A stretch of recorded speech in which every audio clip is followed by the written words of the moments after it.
Welcome to the PubMed Daily Review for May 13th, 2026. Today we scanned 2,295 new open access papers. Here are the top 5 selected for detailed analysis. Trend 1 of 5, AI, Digital Health, Mental Well-Being. This trend explores AI and digital health solutions to understand and improve mental well-being. This cluster covers 285 papers. Representative work includes smartphone app-delivered mindfulness-based intervention for concussion in adolescents, MBI, for MTBI feasibility randomized controlled trial, visual navigation technology for autonomous driving robots based on strategic gradient reinforcement algorithm, and evaluation of the performance of large language models in responding to medical questions related to multiple sclerosis, a case study of large language models, including ChatGPT, Gemini, Grok, and Copilot. Trend 2 of 5, Multidisciplinary Engineering and Scientific Inquiry. This trend employs interdisciplinary scientific and engineering approaches to analyze, understand, and optimize diverse complex systems. This cluster covers 261 papers.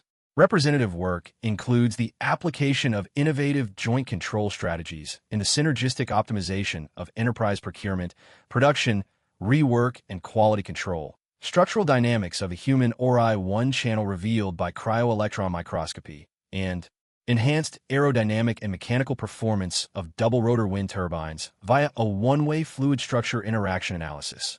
Trend 3 of 5, Healthcare, Public Health, and Japan. Advancing healthcare and public health knowledge through diverse studies, with Japan as a key context or subject. This cluster covers 624 papers. Representative work includes towards building a meaningful clinical training program, a comparison of obstetrics and gynecology undergraduate medical education in Germany and Japan, secular trends in the prevalence of low birth weight infants in Japan from 1980 to 2020, a joint point regression analysis, and objective food store access was associated with calcium intake among older Japanese adults. A cross-sectional analysis from the Japan Gerontological Evaluation Study at Taisetsu Community. Hokkaido. Trend 4 of 5, Clinical Cases and Surgical Pathology. This trend unifies specific clinical cases, their pathological features, and surgical management or outcomes. This cluster covers 565 papers. Representative work includes recurrent allergic reactions to unrecognized chlorhexidine exposure leading to pulseless electrical activity, a case report, knacks and pitfalls of retroperitoneal sarcoma surgery, Part 1, preparation for tumor resection, and a retrospective study on the pathology and short-term outcomes of arthroscopic repair for intratendinous, buccal side, and articular side tears, comparison after conversion to full-thickness tears. Trend 5 of 5, Molecular Biology and Microbial Studies. Investigating molecular mechanisms of microbial life, host interactions, and cellular processes using advanced biological techniques. This cluster covers 560 papers. Representative work includes endosomal maturation leads to nucleocapsid conformation change in seasonal coronaviruses, the clinical utility of metagenomic next-generation sequencing in the management of fever in patients with hematological disorders, and tissue factor-inhibited bedaquiline-1. Autophagy via BCL2 overexpression suppresses the differentiation of human monocytes into mature osteoclasts. Up next, our first paper out of 5. Breaking barriers in extensively drug-resistant TB. Pretomanid-centred long regimen achieves cure in a bedaquiline-resistant strain by M. Scala and A. Torri from Department of Infectious Diseases, ASSD Fate Benefratelli Sacco, Luigi Sacco Hospital, Milan, Italy. Let's break down its key contributions.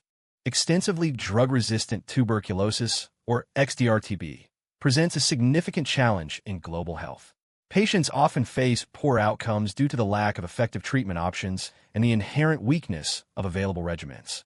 While pretomanid has shown promise, its use has primarily been limited to specific combinations.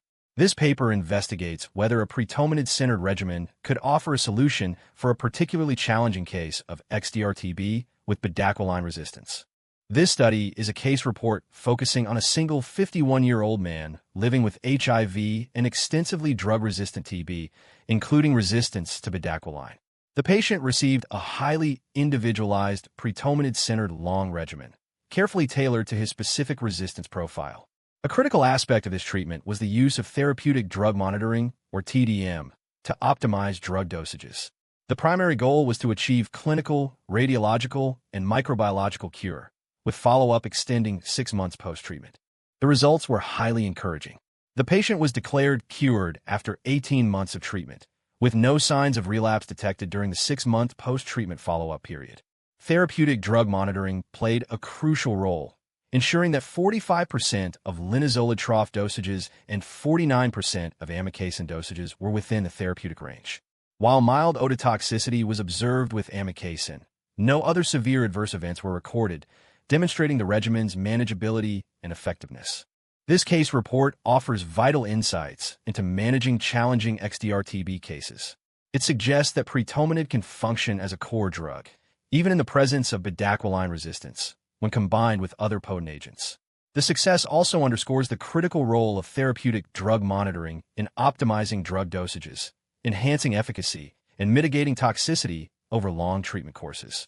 While this is a single case, it strongly advocates for individualized treatment approaches in XDR-TB. Moving forward, prospective studies are essential to validate these findings and broaden their applicability. Up next, our second paper out of 5, a framework for autonomous AI-driven drug discovery by Douglas W. Selinger and Oren Levy. Let's break down its key contributions. Good morning, everyone. Today, we're diving into a groundbreaking paper that addresses a major challenge in biomedical science: the slow pace of drug discovery. With an explosion of biomedical data, our traditional methods just can't keep up. This research asks a crucial question: can we leverage autonomous AI, combining knowledge graphs and large language models, to dramatically accelerate this process? The researchers developed an innovative autonomous AI framework.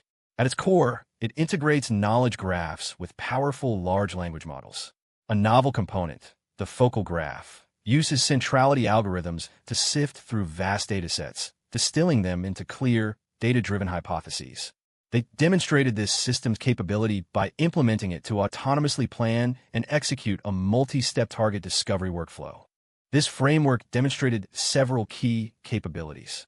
Most importantly, it can autonomously plan and execute entire drug discovery programs, providing full transparency into its strategy and data. The innovative focal graph proved highly effective at distilling massive, noisy datasets into concise, data-driven hypotheses. Even in small-scale applications, it generated novel insights, including successful chemical structure-based target prediction, showcasing its immense potential. This research presents a significant leap forward in drug discovery. By providing a scalable, autonomous AI framework, it promises to dramatically accelerate the identification of new drug candidates.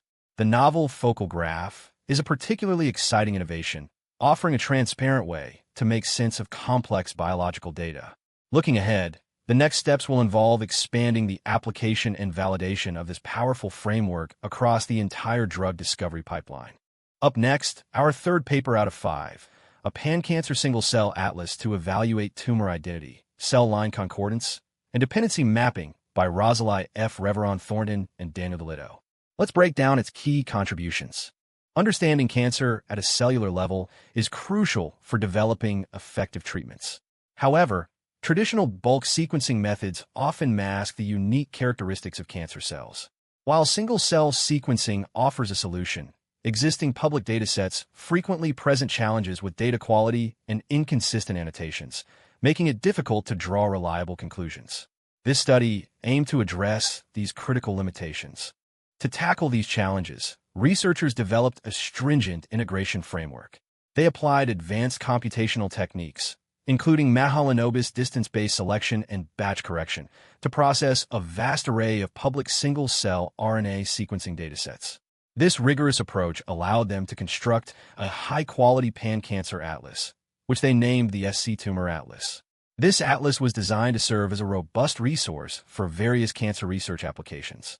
The team successfully built a comprehensive pan-cancer atlas, meticulously curating 135,424 high-quality malignant cells from 499 samples across 36 different adult and pediatric cancers.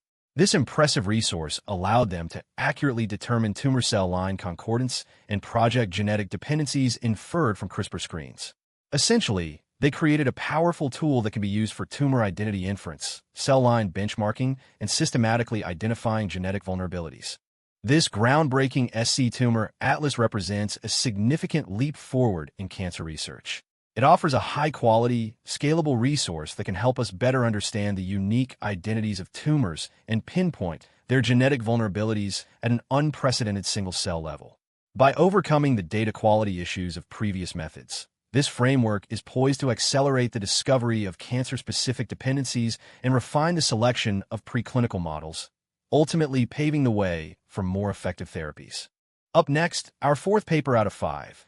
An immuno-infrared sensor detects preclinical Alzheimer's and Parkinson's disease by protein misfolding by Grisha Gerwert and Klaus Gerwert from Center for Protein Diagnostics, Prodi, 9142 Ruhr, University, Bochum, 44801, Germany.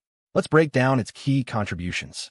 Neurodegenerative diseases like Alzheimer's and Parkinson's are devastating, but current diagnostic methods often catch them too late for effective intervention.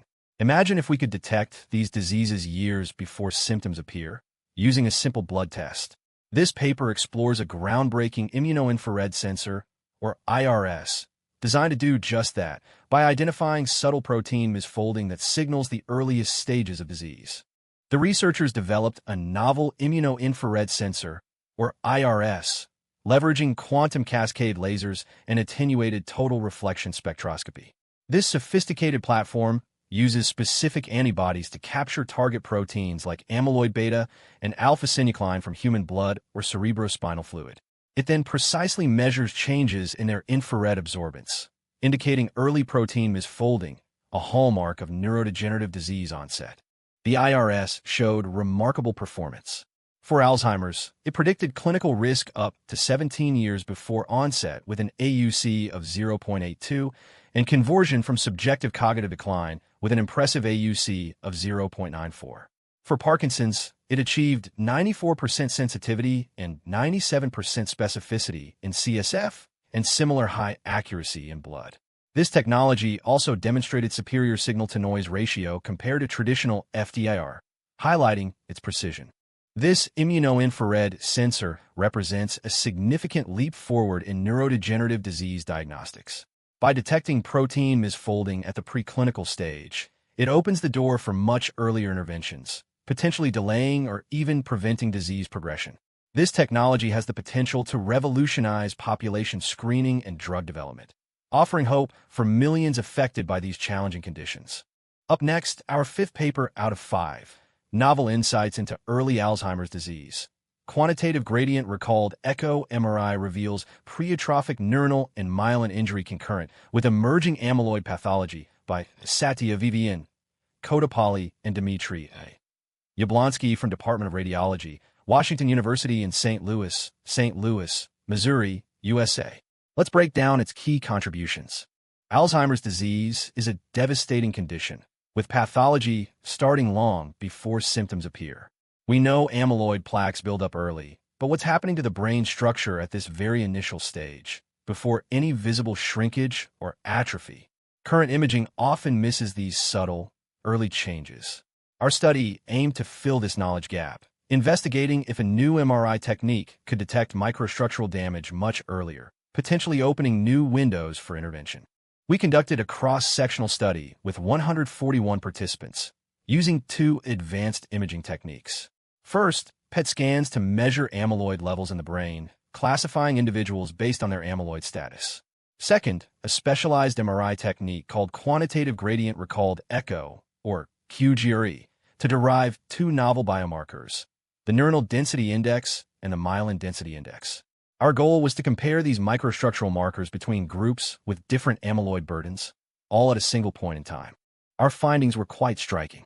We observed significantly lower neuronal density in gray matter and reduced myelination in white matter among participants with even very early amyloid pathology. Crucially, these microstructural changes were present even in individuals who had not yet crossed the conventional amyloid-positive threshold and, importantly, showed no signs of brain atrophy. This suggests that damage is occurring much earlier than previously thought. This research provides novel insights, showing that microstructural brain damage begins much earlier in Alzheimer's disease than we previously understood, even before visible atrophy. QGRE MRI offers a sensitive tool to detect this preatrophic injury, which could be vital for identifying individuals at the earliest stages of AD. This opens up exciting possibilities for earlier diagnosis and intervention, potentially shifting the paradigm for how we approach Alzheimer's treatment in the future. Next steps involve validating these markers in long-term studies and integrating them with other diagnostic tools. That's all for today's PubMed Daily. If you found this helpful, please leave a comment, and subscribe for daily paper summaries. See you tomorrow.